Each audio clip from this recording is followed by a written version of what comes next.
অনেক দিন পর চলে এলাম ব্লগ ভিডিও তোমাদের সাথে শেয়ার করতে।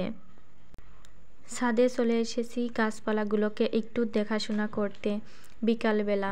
তো ছাদে যেসব গাছপালা ছিল সেই সব গাছের সাথে কথা বলছিলাম, কারণ মনে মনে কথা বলি আমি গাছের সাথে, তাহলে মনটা অনেক ভালো থাকে।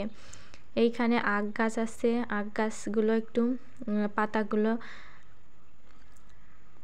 হলুদ হলুদ হয়ে গেছে, এই জন্য ভাবলাম যে একটু তুলে দিই, কারণ আখের পাতা শুকনো হয়ে গেলে ওটা আর কাজে লাগে না আর পড়তেও চায় না, এই জন্য নিজে থেকেই ছাঁটাই করে দিই। আখটা পেকে গেছে বেশি, একটা আখ ভেঙেছিলাম, ভাঙার পরে দেখি ওটা বেশি পেকে গেছে, মানে নষ্ট হয়ে গেছে।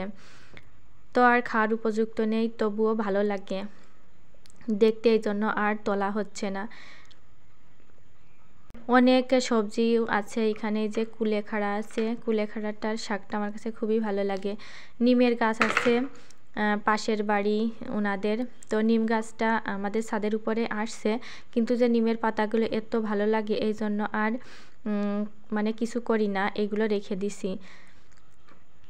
আর এই যে এখানে মুড়ি দিয়েছিলাম পাখিদের জন্য, অনেক পাখি আসে তো, দোয়েল, তারপরে কাঠবিড়ালি, অনেক পাখি আসে, ওদের তো খাবারের দরকার হয়, তো ওদের জন্য প্রতিদিন সকালবেলা এখানে দিয়ে যায় জিলেপি থাকলে, তারপরে আরও মুড়িটাই ওরা বেশি পছন্দ করে, তো মুড়ি দিই, তারপরে বালতিতে জল রেখে দিই ছাদে, ওগুলো খেয়ে যায় ওরা সারাদিন পরে, আস্তে আস্তে খাই। তো আজকে অনেক দেওয়া হয়ে গেছিলো, তো খেয়ে শেষ করতে পারিনি, কালকে সকালবেলা আবার খাবে। গাঁদা ফুলের কড়ি চলে আসছে, গাঁদা ফুল 1 বছর হয়ে গেছে লাগানো হয়ে গেছে, অনেক ধৈর্য ধরতে ধরতে অবশেষে একটা কড়ি দেখা মিলল। আর এই যে আমাদের ছাদে উঠলে প্রকৃতিগুলো অনেক সুন্দর দেখা যায়, চারিপাশে সবুজ আর সবুজ গাছপালা। আমাদের ছাদে অনেক ফুল গাছই আছে, তবে সবথেকে কামিনী ফুলটা বেশি ভালো লাগে। কামিনী ফুলের ছোট ছোট ফুল হয় আর গন্ধটাও অনেক সুন্দর হয়। আর গাছে, প্রত্যেকটা গাছেই, জবা গাছে বিশেষ করে অনেক পিঁপড়া লেগেছে, আর যেগুলো হলুদ হয়ে যায় পাতাগুলো ওগুলো তুলে ফেলি, তো সেগুলো একটু তুলছিলাম। আর আম গাছের দিকে তাকাচ্ছিলাম, এই আম গাছে প্রচুর পরিমাণে আম হয়, আমাদের ছাদ থেকেই দেখা যায়। বেল গাছও বাদ দিইনি, বেল গাছও লাগিয়েছি। তো তুলসী গাছ আছে, আরও ফুল গাছ আছে, বিভিন্ন ধরনের ফুল গাছ আছে। ছাদে গাছপালা না থাকলে ভালো লাগে না, তো গাছপালা, এই যে টব আরও কিনে রেখে দিয়েছি, এইখানে 20টা মতো টব আছে। তো নিচে থেকে মাটি উঠাতে অনেকটা কষ্ট হয়ে যায়, তো এজন্য মাটি উঠানোর ভয়ে আর কি গাছগুলো লাগানো হচ্ছে না।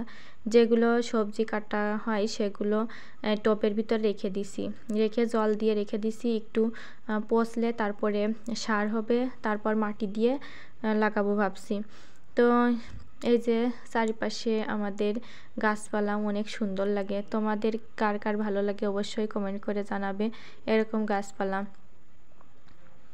এখানে কলমির ফুল ফোটে সকালবেলা, অনেক সুন্দর দেখা যায়, চারিপাশটা সবুজে ঘেরা। আরও আজকে সূর্যোদয় পর্যন্ত হলে অনেক সুন্দর লাগে। আর এই যে শুকনো গাছে আমাদের উচ্ছে ধরেছে, 3টা এখনও আছে, কে কে খাবে অবশ্যই চলে এসো, ডাল দিয়ে রান্না করব। তো উচ্ছে 3টা এখনও ধরে আছে, গাছটা শুকিয়ে যাওয়ার মতো অবস্থা প্রায়, কারণ ছাদে অনেক রোদ্দুর লাগে, রোদ্দুরে শুকিয়ে গেছে।